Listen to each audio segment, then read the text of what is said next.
내가 들어라요. 잊어버려 같으면서. 하나, 빼. 있으니까. 잠시 빼, 같은 거 빼요.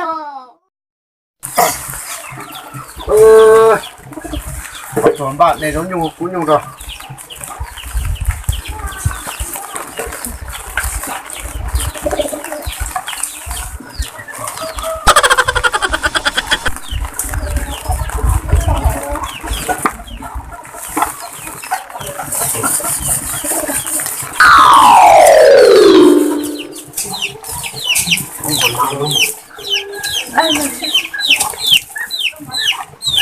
Ô, mà cả cơm múa chỉ nè, khỏi thế nè. Ô, mà cả cơm họ做的啥？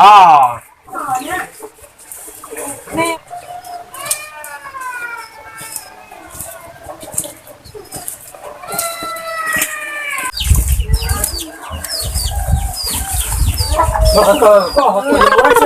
Ô, đấy tao hả? Ô, cái tao họ做，你nói nhiều tiền đấy tôi mất chưa?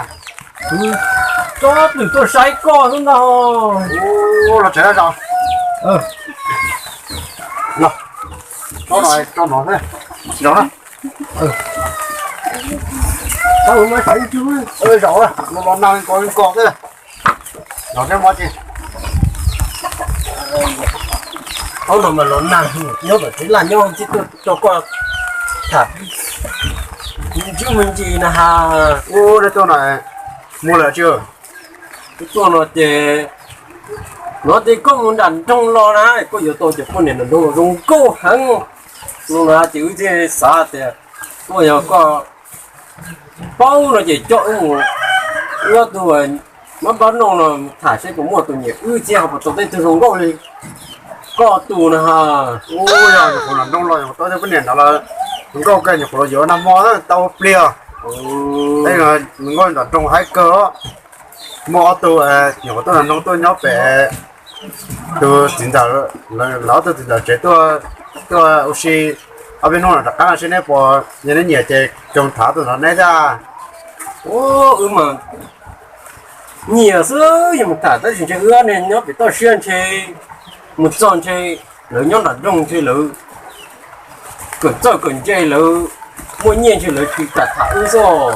Ô, nói chung là nhiệt sẽ bị dội chơi cái béo gì này ra. Ô rồi thì có ba cứ chơi đấu như chơi một sư. Ô nó nhiều cơ thế là giờ chuyển nhau hỏng trong rồi cho tụ kỳ bây giờ dùng có không có gì. Bây giờ thì cho chúng có hàng câu trở nó trong chỉ nó hàng câu rồi. Đi chế có phụ mua bị chỉ gì đi trả sư.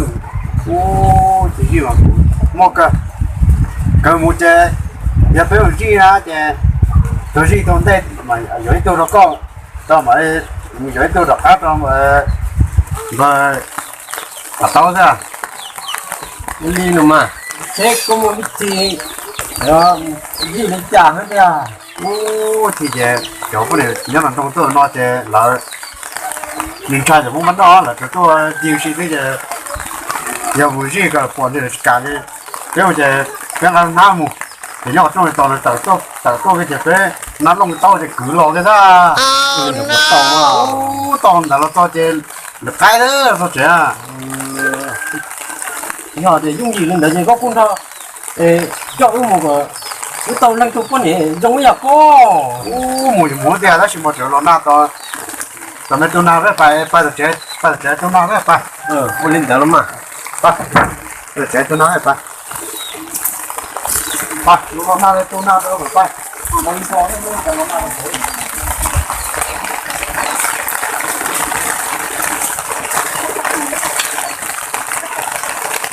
Một cái bé là thằng trời, bây giờ ta xe này trời ơi, ô trời, nó cái từ, có bé thằng tài nè, có bé thằng nó, bây giờ có bé tài thì chúng mà đâu, thả rồi ha. Oh no. Ôi giờ nói gì tua đó. Yahoo! Tao xe nó. nhưng mà nó nhẹ không có cái chân rồi đâu rồi đâu còn đi chơi chỉ là chơi dùa dương chơi rồi mẹ nó hắt chứ mới giờ trọi không chả còn trọi nuôi đi đây đây này nó hắt chứ có chuyện mới giờ nó cũng thay đây này lại cha ta hiểu không đừng có lấy đó chứ thì sao tại vì nghe là cha hiểu cho đi cho chứ có lẽ là bây giờ nó là sẽ có lẽ là ta nó cái sự cấp bắn luôn không này con nè tập chưa thấy có bộ bánh trong này bánh này thái nhỏ trong té ha tưởng nó đấy có cho bên mẹ hải nó cẩn chứ cả thứ ha nó nhớ đến té mà đi lúc nào sẽ đây hả ao lấy cái ta của nó là không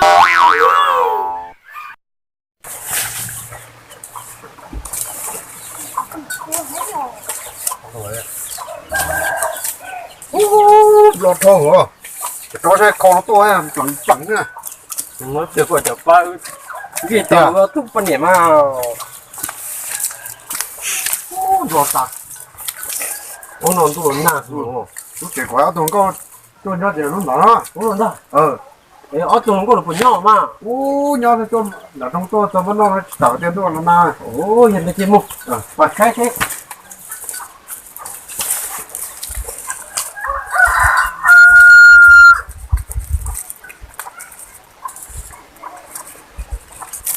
sau xe của nó trẻ cả to con khăn nào sau xe của nó trẻ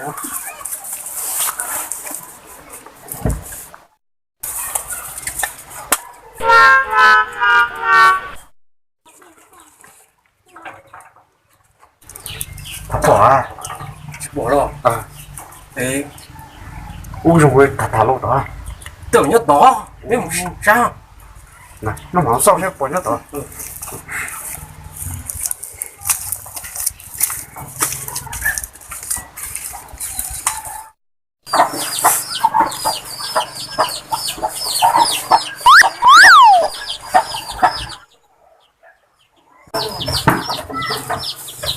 thao bên hả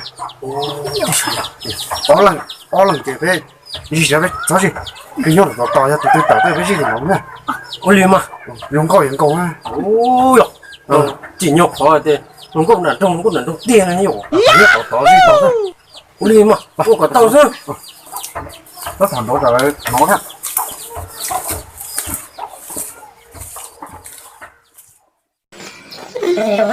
rồi tại tôi chỉ có khứ gì đấy cực kỳ thôi mà đúng này có tôi sao có tan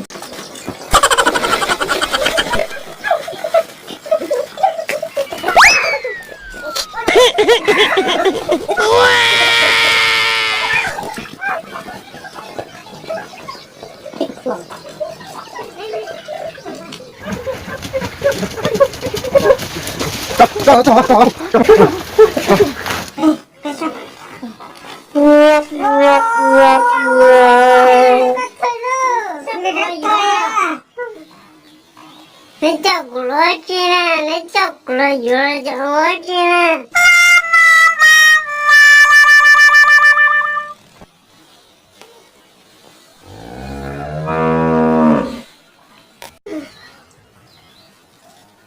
cho nó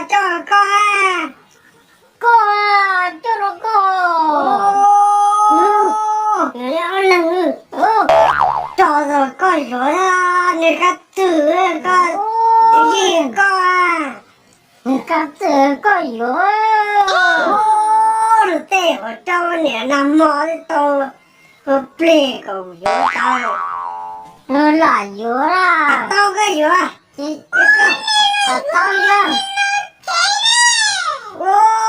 từ từ chạy chỉ rồi chỉ có rồi tao đi gì tao chạy nó à đi từ người ta từng à cái chiều xe tới nó mà đôi xe lại 거니 놀고 뭐냐 집 바뀜 거나마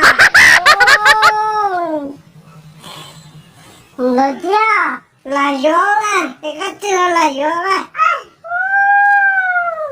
의사번에 이러니까 뜨서 나 요래가 들어가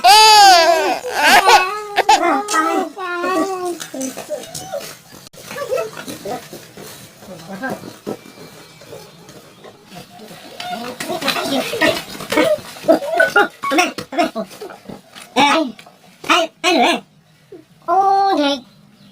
너무 덥다. 오늘 기사 떡꼬치 다 부를 거라. 다른데 너 간지 못하고 가트가 원하는 거가 뭐 정말 실로라. 어째라? 갔다 어째라? 그래, 빼. 가봐. 역시 빼 갔다 같이 왜 빼요? 빼요. 빼다 내가 어째라? 이거 너 보내 여기 빼요.